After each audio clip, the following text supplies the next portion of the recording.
बिस्मिल्लाहिर्रहमानिर्रहीम अस्सलाम वालेकुम students, welcome to another video. I hope you are doing well. So उम्मीद करता हूँ कि तमाम स्टूडेंट्स का मैथ्स का पेपर बहुत अच्छा हुआ होगा। इससे पहले मैंने सेक्शन ए की कंप्लीट वीडियो अपलोड की थी, फिर उसके बाद सेक्शन बी की, जिसमें मैंने तमाम सॉल्यूशंस जो आपको प्रोवाइड किए थे। तो बहुत सारे स्टूडेंट्स कह रहे थे कि सर सेक्शन सी की जो है वो वीडियो वो भी अपलोड कर दें, तो मैं आज जो है सेक्शन सी की वीडियो जो है वो अपलोड करने जा रहा हूँ। सो इसमें जितने भी क्वेश्चन हैं मैंने सॉल्व किए हैं, आप अपने क्वेश्चन को इसके साथ मैच करके देख लीजिएगा, आपको पता चल जाएगा कि आपको कितने मार्क्स जो है वो सेक्शन सी में आ सकते हैं।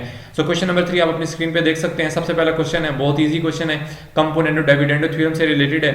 इसमें आपने ये प्रूव करना था कि आपके पास इन दोनों का जो सम है वो इक्वल आता है 2 के, ठीक है। अगर x की वैल्यू आपके पास ये गिवन हो तो x की वैल्यू मैंने यहाँ पर लिखी और इसमें से इसको मैंने ब्रेक किया। ब्रेक करने के बाद 7 है यहाँ पर मल्टीप्लाई यहाँ पर आकर डिवाइड हो जाएगा, और डिवाइड करने के बाद देखिए मैंने इस पर जो है वो कंपोनेंट डिविडेंड थ्योरम अप्लाई किया। तो जब आप इस पर कंपोनेंट डिविडेंड थ्योरम अप्लाई करते हैं तो ये x + 7 है अपॉन x - 7 है, और सिमिलरली यहाँ पर भी अप्लाई होगा। अप्लाई होने के बाद ये 2b एंड b ऐड होगा 3b + a upon b - a। इसको मैंने इक्वेशन नंबर 1 का नाम दे दिया। अगेन मैंने ये दोबारा वही वाली इक्वेशन यूज़ किया, x = 14ab upon a + b, और इसको मैंने अगेन ब्रेक किया है, ठीक है। अब मैंने 7b लिखा है मल्टीप्लाई बाई 2a, और उसके बाद 7b यहाँ मल्टीप्लाई हो रहा था, इधर आकर डिवाइड कर दिया और यहाँ पर 2a अपॉन a + b रह जाएगा। अगेन यहाँ पर यूजिंग कंपोनेंट डिविडेंड थ्योरम करेंगे। मैंने यहाँ पर लिखा नहीं है, मैंने डायरेक्टली इसको सॉल्व कर दिया है। तो जब आप थ्योरम यूज करेंगे तो x + 7b upon x - 7b, और सिमिलरली राइट साइड पे भी ऐसे ही होगा। उसके बाद आपने क्या करना है जी, लेफ्ट साइड तो एज इट इज रहेगी, राइट साइड को अगर आप सॉल्व करें तो 2a + a that is 3a and + b upon a - b। ये इक्वेशन नंबर 2 का इसको नाम दे दिया। तो आपने प्रूफ ये करना था कि इन दोनों का सम जो है वो बराबर है 2 के, तो मैंने इन दोनों को ऐड कर दिया, एडिंग इक्वेशन 1 और 2। तो जब दोनों को आप ऐड करेंगे तो लेफ्ट साइड पे ऐड होती है, राइट साइड पे ऐड होती है। तो राइट साइड पे आपके पास जो फर्स्ट जो राइट साइड का सोल्यूशन था वो ये था, एंड देन सेकंड का ये, इन दोनों को ऐड अप किया। तो ऐड करने से देखिए हमेशा फ्रैक्शन में वैल्यूज होती है, हम कैल्शियम लेते हैं, तो यहाँ पर डिनोमिनेटर b - a और यहाँ पर a - b है। तो मैंने सबसे पहले डिनोमिनेटर्स को सेम किया। तो सेम कैसे किए, मैंने डायरेक्टली लिख दिया, यहाँ से आप माइनस कॉमन लेंगे तो a के साथ माइनस आ जाएगा, b के साथ प्लस आ जाएगा, तो मैंने डायरेक्टली लिख दिया b - a। तो यहाँ से जो माइनस कॉमन लिया तो उसको ऊपर यहाँ पे मल्टीप्लाई कर दिया, तो ये माइनस आ गया यहाँ पे, ठीक है। तो अब आपके पास ये b - a दोनों में कांस्टेंट आ रहा है, दोनों में सेम है, तो as it is b - a आ जाएगा, और जो न्यूमरेटर वो भी एज इट इज आ जाएंगे। बस फर्क सिर्फ इतना पड़ेगा, यहाँ पर माइनस कॉमन था तो अंदर मल्टीप्लाई करेंगे तो साइन चेंज हो जाएंगे। अब देखिए 3b - b क्या होगा, 2b and -3a and + a that is -2a upon b - a। इन दोनों में 2 कॉमन आ रहे हैं तो 2 कॉमन ले लेंगे, b - a upon b - a, दोनों को कैंसिल आउट करेंगे तो आपके पास आंसर 2, ये प्रूफ हो गया, ठीक है। सो नेक्स्ट चलते हैं इसके क्वेश्चन नंबर 4 की तरफ। ओके जी, नेक्स्ट क्वेश्चन है आपके पास क्वेश्चन नंबर 4। इस क्वेश्चन में आपने हाइट फाइंड करनी थी ट्री की, ठीक है। ये क्वेश्चन जो है वो आपकी 7.5 एक्सरसाइज में से है, और थोड़ा सा चेंज करके उन्होंने दे दिया आपको। तो मैंने ये ट्राइंगल बना दी है आपके पास, ठीक है, ये ट्राइंगल है, और इसमें आपने ये हाइट फाइंड करनी है, ये वाली हाइट फाइंड करनी है, ठीक है। तो सबसे पहले मैंने ये राइट एंगल ट्राइंगल जिसमें 90 का एंगल बनता है ये लिए, और इसमें आपने ट्रिग्नोमेट्रिक रेशियोज अप्लाई करनी थी। करने के बाद यहाँ पर आपके पास जो सोल्यूशन आता है x = h आता है, ठीक है। फिर उसके बाद आप ये बड़ी वाली राइट एंगल ट्राइंगल लें, बड़ी वाली राइट एंगल ट्राइंगल लें, ठीक है, जिसमें ये कंप्लीट नीचे वाली बेस 10 + x आती है। अच्छा, जब आप ये कंप्लीट ट्राइंगल लेंगे ABC, और इसमें आपके पास फिर जो एंगल बनता है वो tan 30 है, और तो इसमें आपके पास जो परपेंडिकुलर है वो हाइट है, और डिवाइडेड बाय जो है आपके पास बेस है वो कंप्लीट 10 + x आ जाएगी। ओके जी, ये फिर tan 30 1/√3 होता है, ये एज इट इज आ जाएगी वैल्यू। नेक्स्ट स्टेप पे मैंने इसकी क्रॉस मल्टीप्लिकेशन की है, क्रॉस मल्टीप्लाई करेंगे तो 10 + x यहाँ डिवाइड हो रहा है, वहाँ जाकर मल्टीप्लाई तो 10 + x = h/√3 आ जाएगा। तो इसको मैंने इक्वेशन नंबर 2 का नाम दे दिया। तो यहाँ पर आप मैंने x की जो वैल्यू h ऊपर फाइंड की थी वो यहाँ पर मैं पुट करूँगा इस इक्वेशन नंबर 2 में।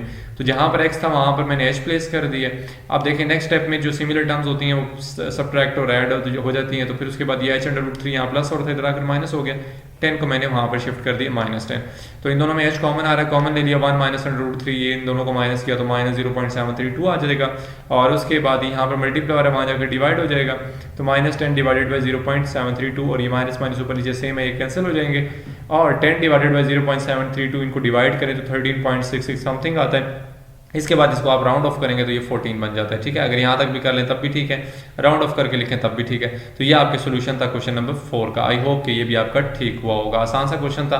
नेक्स्ट चलते हैं क्वेश्चन नंबर 3 के सेकंड पार्ट की तरफ। जो क्वेश्चन नंबर 3 के साथ जो और के बाद आपके पास क्वेश्चन था वो ये था कि आपने उसमें वेरिएंस और स्टैंडर्ड डेविएशन फाइंड करने, क्योंकि बाकी जो क्वेश्चन हैं वो आपके पास क्वेश्चन नंबर 5 भी और क्वेश्चन नंबर 4 का पार्ट 2 भी और क्वेश्चन नंबर 5 का पार्ट 2 भी, ये सब के सब जो है वो 2 थ्योरम है। और लास्ट वाला जो क्वेश्चन है क्वेश्चन नंबर 5 का जो पार्ट 2 है वो आपके पास जो है वो आप ज्योमेट्री का क्वेश्चन है, आई गेस 17.2 का क्वेश्चन है, ठीक है। तो मैं जस्ट इसमें क्वेश्चन नंबर एक जो 3 का पार्ट 2 है जस्ट उसको सॉल्व कर दूंगा और बाकी थ्योरम है वो एज इट इज आप अपनी बुक में जाकर देख सकते हैं, ठीक है। नेक्स्ट चलते हैं क्वेश्चन नंबर 3 के पार्ट 2 की तरफ। ओके, यहाँ पे क्वेश्चन नंबर 3 का पार्ट 2, इसमें आपने वेरिएंस और स्टैंडर्ड डेविएशन फाइंड करना था, ठीक है। ग्रुप डाटा आपको गिवन था, ये मैंने इसमें वेरिएंस भी और स्टैंडर्ड डेविएशन दोनों फाइंड किए, ठीक है। तो ग्रुप डाटा देखिए यहाँ पे बस गिवन था, एक्स और एफ की वैल्यूज दोनों गिवन थी। और सिंपल एक बात याद रखिएगा, जब भी आप अरिथमेटिक मीन ग्रुप डाटा में फाइंड करते हैं, क्योंकि एक्स बार का मतलब मीन होता है अरिथमेटिक मीन, ठीक है। तो ये मैंने ऊपर फाइंड किया हुआ है। तो जब आप ग्रुप डाटा में अरिथमेटिक मीन फाइंड करते हैं तो वो समीशन एक्स ओवर एन से नहीं करते, क्योंकि वो तो आप अन ग्रुप डाटा में फाइंड करते हैं। ये ग्रुप डाटा, तो इसमें मैंने summation F x over summation F ये फार्मूला प्लेस किया, तो यहाँ से मैंने ये एक्स बार जो है वो फाइंड आउट कर लिया। तो ये एक्स बार फाइंड आउट करने के बाद फिर एक्स माइनस एक्स बार आता है फार्मूले में, यानी कि एक्स की हर वैल्यू में से एक्स बार को माइनस करें तो ये सारे आंसर्स आ जाते हैं।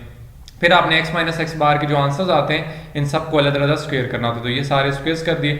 स्क्वायर करने के बाद फिर अकॉर्डिंग टू फार्मूला आपने जो x minus x bar whole square के जितने भी आंसर आए उन सबको फ्रीक्वेंसी से मल्टीप्लाई करना है। तो ये है फ्रीक्वेंसी, तो फ्रीक्वेंसी से मैंने इनको मल्टीप्लाई कर दिया। मल्टीप्लाई करने के बाद सबको क्या करना है, एडअप कर देना। तो एडअप करने के बाद ये आंसर आ जाता है। अच्छा, यहाँ पर जो है ना वेरियंस और स्टैंडर्ड डेविएशन फाइंड करने के दो फार्मूले हैं आपकी बुक में, ठीक है। तो आप स्टैंडर्ड डेविएशन और वेरियंस जो है वो फाइंड कर सकते हैं बाय डेफिनेशन भी और बाय कंप्यूटेशनल मेथड भी, ठीक है। तो दो फार्मूले मैंने, तो ये डेफिनेशन वाला फार्मूला लिखा है, ये आसान था इसलिए मैंने इससे सॉल्व किया। अगर आप वो दूसरा फार्मूला लेंगे जिसमें summation F x over summation F minus summation F x square over summation F something इस तरह का कोई फार्मूला है, ठीक है। तो अगर आप उससे भी सॉल्व करेंगे तो तब भी आपका ठीक है, ठीक है, तो आपने परेशान नहीं होना। तो ये मैंने डेफिनेशन के थ्रू वेरियंस और स्टैंडर्ड डेविएशन फाइंड किया। ये स्टैंडर्ड डेविएशन है, ठीक है, ये उसका फार्मूला है। और उसके बाद लास्ट में जब वेरियंस फाइंड करना होता है तो बोथ साइड पे आप स्क्वायर लेते हैं तो वो आपके पास वेरियंस भी आ जाता है, ठीक है। तो इसमें किसी किस्म का भी क्वेश्चन हो then you can ask in comment box section. हाँ, और ये जितने भी मैंने आंसर्स फाइंड किए हैं अगर आप इसके साथ मैच करते हैं तो मुझे लाजमी कमेंट में आपने जरूर बताना है कि आपके कितने क्वेश्चन जो है इनमें से ठीक है। बाकी जो 2-3 क्वेश्चन मैंने नहीं किए वो एक ज्योमेट्री का लास्ट क्वेश्चन है, बाकी 2 क्वेश्चन जो है वो आपके थ्योरम है, ठीक है। तो वो थ्योरम आप अपनी बुक पे देख सकते हैं, वहां पे सॉल्व हुए हैं। सो इसके अलावा कोई भी क्वेश्चन हो आप जरूर मुझे बताइएगा। नेक्स्ट वीडियो तक के लिए अपना बहुत सारा ख्याल रखिएगा, दुआओं में याद रखिएगा। अल्लाह हाफिज़।